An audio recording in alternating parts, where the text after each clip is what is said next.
Well, before we rock on to AEW from the WWE, they do have a pay-per-view this coming weekend. I've heard tell about it. There's been rumors. And do we know what the card is? Have we paid close enough attention to this boring, blasé telecast that we even know what's happening besides supposedly Brock Lesnar and Roman Reigns?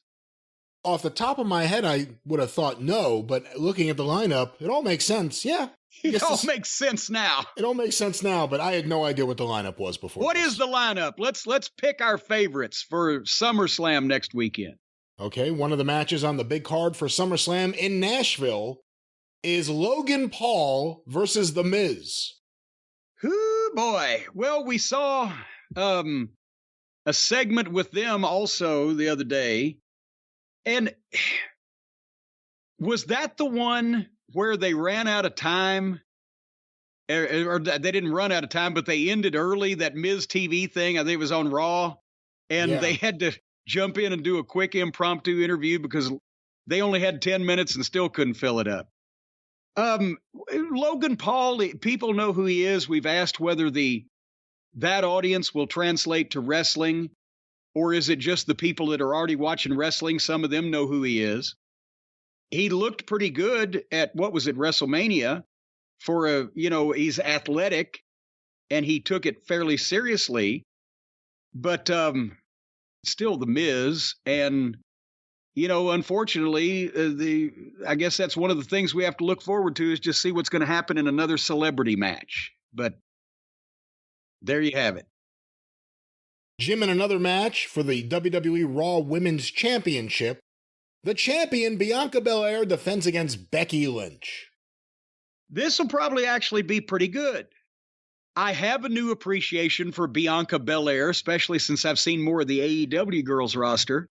And Becky Lynch is a star and a personality, and people will probably be interested in this. So is this the girls match on the card? The girls match, the single Uno girls match? I'll very much enjoy that.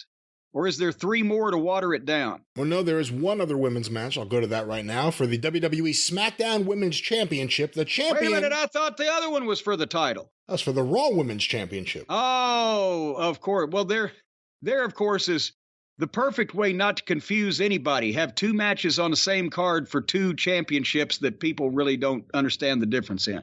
Well, the SmackDown Women's Champion, Liv Morgan, defends her belt against Ronda Rousey. Good Lord, that was another thing on SmackDown. Liv Morgan and Ronda Rousey, Friday night, had a backstage, face-to-face venting session where they told each other what they were thinking about this match, and it was the most fake, phony, scripted, emotionless, monotonistic delivery of shit that I've ever seen. So, besides the fact that, does anybody in their right mind think that little Liv Morgan could really compete with Ronda fucking Rousey? But even if they do, if they saw that interview, they know that both these girls would rather be anywhere else than apparently what they're doing, because there was a complete dearth of emotion in anything they said. So, and also we just watched Liv Morgan try to work with Natalya, and it was the shits. So Ronda Rousey's had now, 39 matches? So how's that going to go?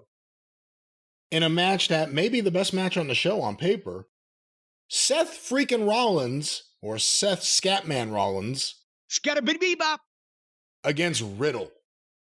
Has it come to this that is going to be the best match on the card? I think is that where we're at this point? I think it has the potential to be, yeah. And will the presentation of Riddle change now that Vince McMahon's not there? Will various animals off of Noah's Ark continue to fly out of Riddle's ass? All these questions. Yeah, I guess it'll be athletic. If you like Riddle, then boy howdy, I guess this is for you. Also on the card, in a tag team match for the undisputed WWE Tag Team Championship, with Jeff Jarrett as the special referee, the Usos, the tag team champions, defend against the Street Profits. Oh, boy. After the 6-man on SmackDown last week and the tag match the week, or the single match the week before, and it's like these guys have wrestled each other already more times than Bobo Brazil and the Sheik, and we haven't cared about the first one. Again, the Usos aren't horrible. They're not a great tag team. They work as Roman Reigns' flunky/backups, but not as tag team champions at the same time whenever Roman Reigns' single opponent beats the fuck out of both of them to hype the title match. The Private Profits or Street Party or whatever the case, they're both very athletic and they're both very green. Jeff Jarrett is the referee because it's his hometown and everybody in Nashville knows who Jeff Jarrett is. But otherwise, they did nothing they did something to establish that there should be a special referee in terms of they knocked the referee out the one time and blah, blah, blah, and they've lost control with the regular referees. But it seems like since Jeff works for the company, they didn't have to fly him in from Japan for one shot or from Australia or wherever. Couldn't they have done an angle on television to make it make sense that he is the special referee? He did a promo on SmackDown about being the referee, and it wasn't a bad promo, but it was the same. He was just doing a promo about being the referee. No reason why it's him. So, I think they're just doing that because he'll help promote the show, and they still have seats in the stadium that they need to fill up. Yeah, I don't know how many people he's drawing to the show in Nashville, but also he's involved. Obviously, he's the vice president of live events, right? He's involved in I'm talking the actual promotion. I'm not just saying, stick Jeff Jarrett's name on the card, you're going to sell 5,000 extra tickets because he's a referee. I'm saying he's involved in the actual promotion, and that is Jeff's strong point. So that's why he's involved in the show. But it would have been nice to see something happen on television that would make it important that that specific person is a special referee, not just there's a special referee. For the United States Championship, the champion Bobby Lashley defends against Theory. Well, again, hopefully, I like Bobby Lashley, and he's very close to the level of Brock and Roman. At least he was at one point with MVP in his corner, and when he was a heel and had a winning streak going on and had a entourage of guys in suits with him.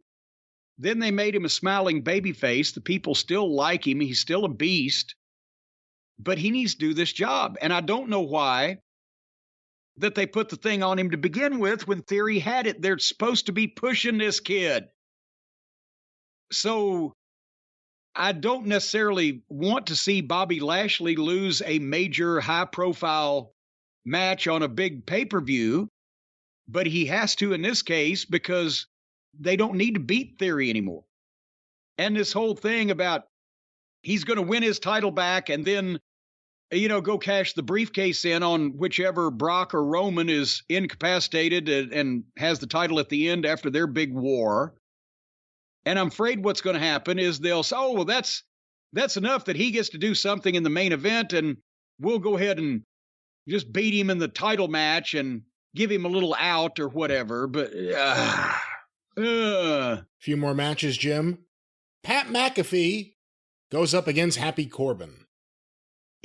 This might not be bad because old fucking McAfee even made me interested for 90 seconds in Baron von Corbin the other night. Because Corbin and he are apparently longtime friends, so they'll be a little stiff with each other. And McAfee has got not only physical oomph, but also the ability to talk and sell this shit. And Happy is not being happy as much as he's starting to be a heel now the last week or two. So this might not be bad. I'm looking forward to seeing what McAfee pulls out because he was outstanding when we saw him in the ring before. He takes this seriously. We talked about he actually on purpose put a ring in a barn in his place up in Indianapolis and had Rip Rogers come up and give him personal training. So he was serious about the wrestling business. So I'll look forward to that. And then finally, Jim, in the main event, as of this moment, last man standing match for the undisputed WWE Universal Championship, Roman Reigns, the champion, with Paul Heyman versus Brock Lesnar. See, this one's tough. And even take into account any strife that may or may not be going on with Brock, business-wise. I don't see... You can't beat Brock again in a last man standing match without taking some of the oomph off of him, unless they've got a brilliant finish and it's not one that the fans will see through as just trying to give Brock an out. But we've been down this road before. We've seen this movie, right? And unfortunately, it's the only two guys they've got that can draw money on top right now. But are they going to diminish one of those? They have to have a winner, last man standing. You can't do something screwy. Do they put the belt on Brock, and Brock, even in the best circumstances, only works a few times a year? Or do they beat Brock, keep the belt on Roman Reigns, which is obviously, I think, probably the call that Vince would have made because of his giant push of Roman? Then how do they get out of that without taking some of the shine off of Brock? And this is they've painted themselves into the middle of a silo. And they can't, I don't know where you'd go from here. And I'm not justifying it, but does this make the theory make a little more sense? The idea that if you're losing Roman Reigns after this, for the most part, and we don't know what Brock's schedule is after this, but we know Vince is gone, and that was his relationship. The idea of them having a killer match and then Theory coming in and cashing in, does it make a little more sense considering all those factors? Well, I've said before a couple weeks ago, involving Theory in this and the mystery of cashing in the case adds interest to a match that people have seen before, Brock and Roman, or what's going to happen there. But with what they've done with Theory leading up to this, if he were to cash the case, cashing the case in for a heel when a champion is downed, and it would make more sense if it was Brock than to do it to Roman, because then Theory's kind of turning babyface, etc. But he has to be able to, if you want the guy taken seriously and don't want to peg him forevermore as an underneath comedy guy who just fluke wins shit and can't really hang with the top guys realistically, then you've damaged his image for a few years to come. So if he beats Lashley on a heel fuck and is the U.S. champion coming in, and then cashes in and wins the thing, then you've kind of elevated somebody. But if he gets beat in the U.S. title match and then comes in and cashes in against it's the same thing as who was that guy with no fucking chin? James Ellsworth. It's like if James Ellsworth did it. Yeah, you're putting him in the spotlight, but it's as a fluke winner, a guy to laugh at, instead of somebody that actually can be a force and was smart enough to pick his fucking right spot.